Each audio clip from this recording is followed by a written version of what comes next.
Hi everyone, my name is Erin Stelter and this is my week 4 video discussion about the importance of listening to communication competence.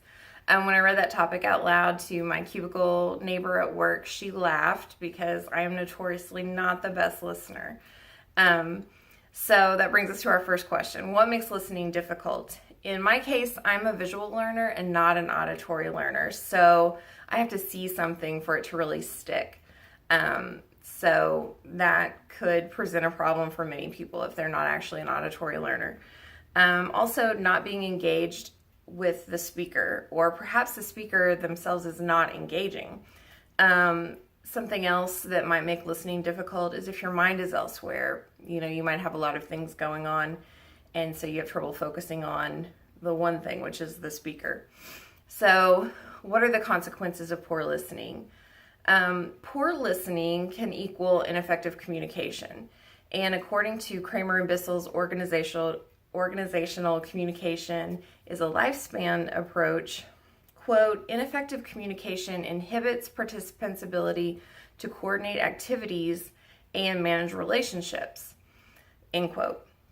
And both of these things are key elements in the workplace. You have to coordinate activities on a daily basis, such as your workflow, and also managing relationships. You have to manage relationships with your boss, with employees, with coworkers, everyone, vendors, clients, etc. So these things are really key. So if you're not communicating effectively or listening, then you're going to have breakdowns there, which are going to break down efficiencies at work.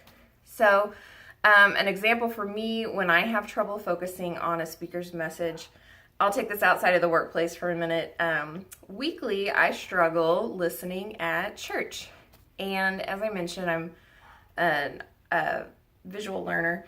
So listening to the preacher give a sermon is particularly trying for me at times. My mind wanders.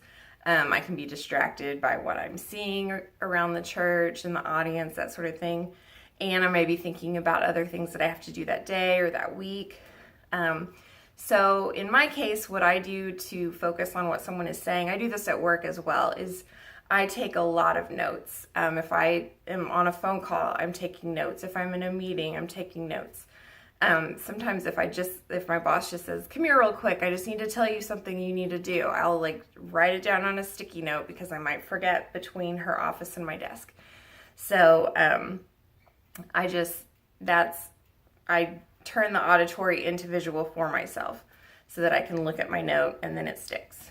So, another way is to keep your eyes focused on the speaker. And so if your eyes are focused on the speakers, a lot of times that'll help your mind be focused on the speaker.